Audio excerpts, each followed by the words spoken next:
Welcome to my channel easy learning accounts.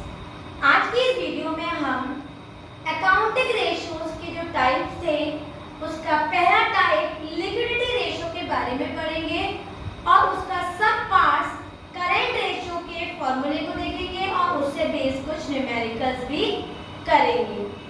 Last video में बेटा मैंने आपको बताया था कि there are 4 types of ratios. Number 1 liquidity ratio, the other is solvency ratio, the third one activity ratio and the fourth one is profitability ratio। तो जो हमारा पहला पार्ट होता है liquidity ratio का, ये वो रेशियो है जो करंट ऑब्लिगेशंस या फिर शॉर्ट टर्म लायबिलिटीज को बियर करने के जो रेशियोज होते हैं, that is for 1 year within 12 months, that current obligations comes under the liquidity ratio.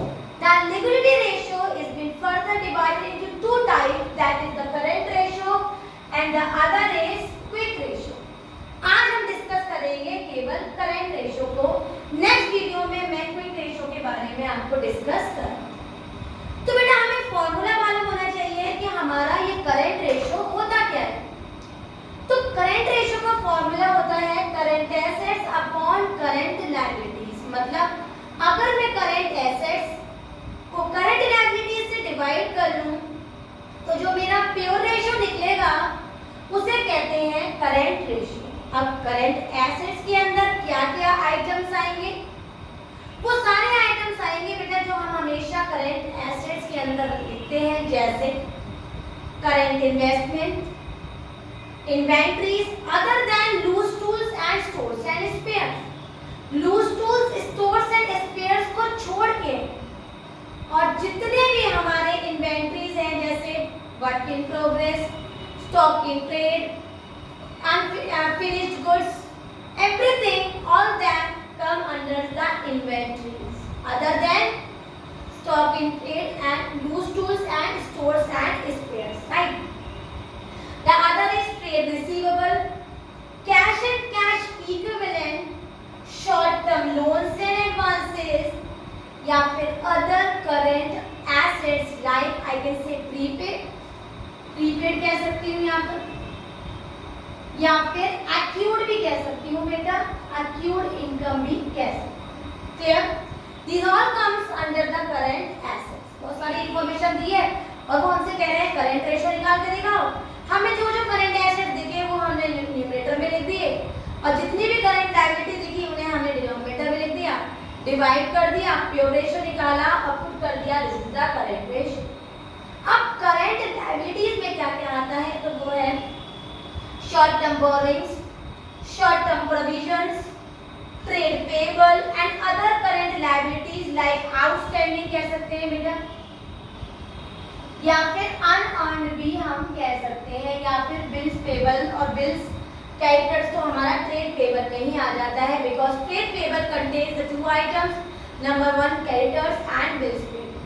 तो this is the summary of current assets and current liabilities। अब इस फॉर्मूले के बेस पे करंट एसेट्स और करंट लायबिलिटीज के बेस पे कुछ क्वेश्चंस करेंगे और सीखेंगे कि हम करंट रेशियो कैसे निकालते हैं। तो देखते हैं question number 1, page number 4.99 TSK बार 2020, calculation of current ratio, right?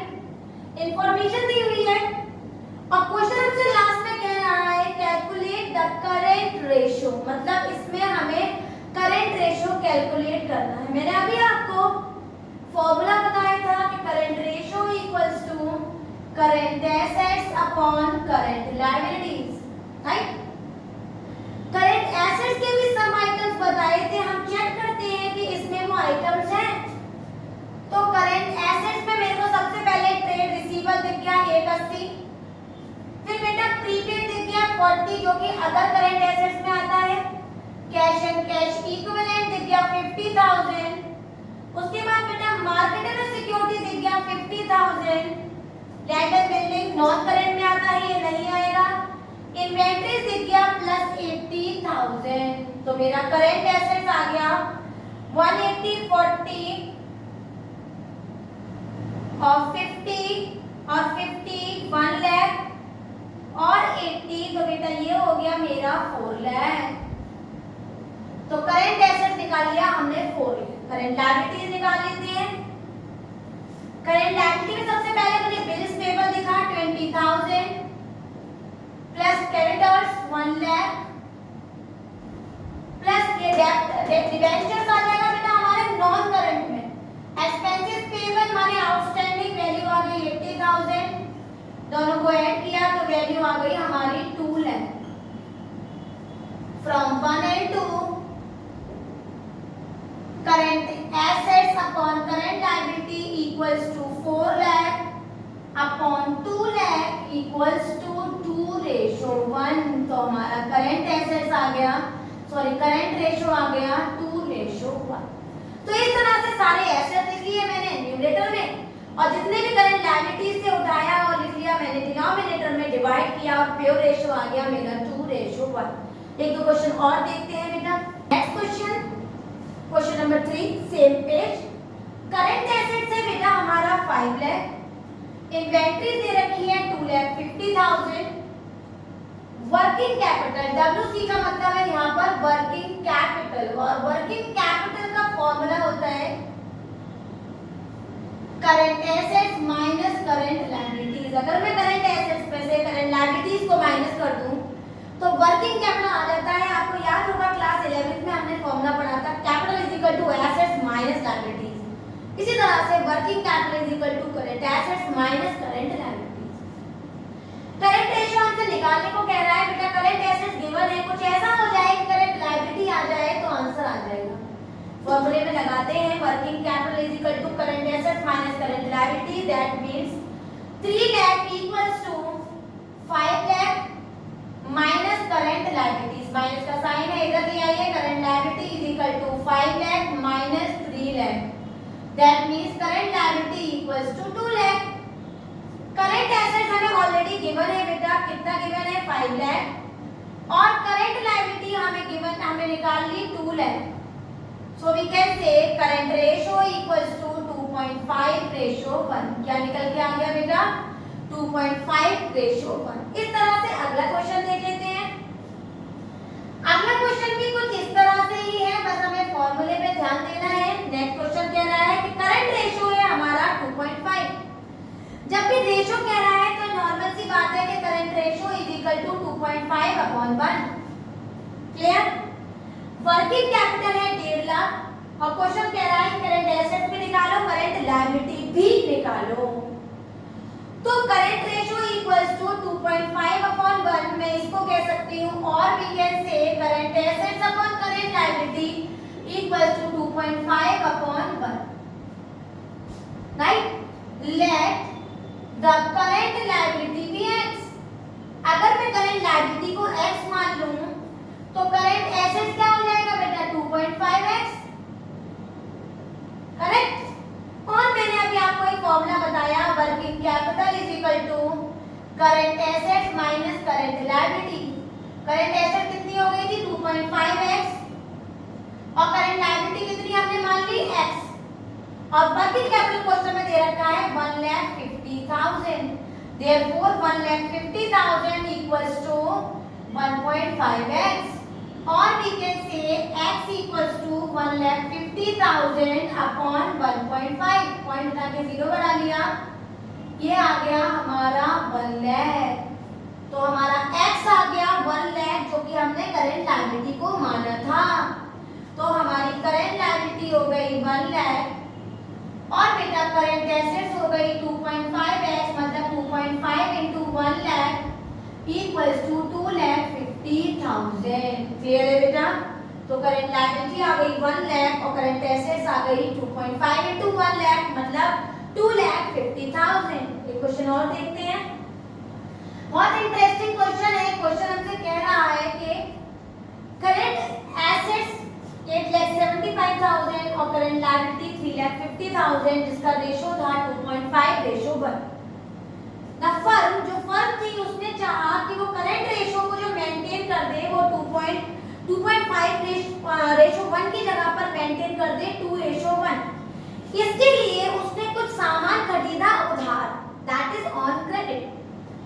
तो late x be purchased on credit, let x be purchased on credit।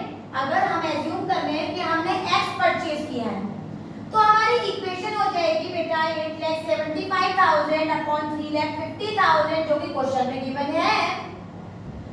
तो मेरे एसेट बढ़ जाएंगे x और मैंने उधार खरीदा है तो मेरे करंट लायबिलिटी में मेरी लायबिलिटी भी बढ़ जाएगी x और मेरी इक्वेशन मेंटेन हो जाएगी 2:1। Now doing cross multiplication I can say 3,75,000 plus x equals to 3,50,000 plus x। Value को सिंप्लीफाई करेंगे 3,75,000 plus x equals to 7 lakh plus 2x। x की वैल्यू को वन साइड ले आएंगे तो 8,75,000 minus 7 lakh equals to 2x minus x और simplify करेंगे तो बेटा वैल्यू हो जाएगी 1,75,000 equals to x। क्वेश्चन हमसे पूछ रहा था ये बताइए कितने गुड्स कंप्यूट किए गए होंगे, कितने गुड्स खरीदे गए होंगे। तो the goods purchased is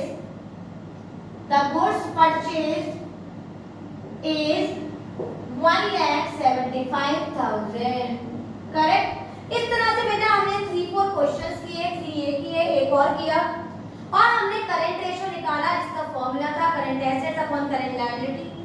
in solutions में हमें एक और फॉर्मूला याद रखना पड़ेगा, वो है working capital is equal to current assets minus current liabilities. उसके बेस से और हेल्प से हमारे सारे क्वेश्चन करंट रेशो के निकल आएंगे। एक और तरीके का लिक्विडिटी रेशो होता है जिसे कहते हैं क्विक रेशो।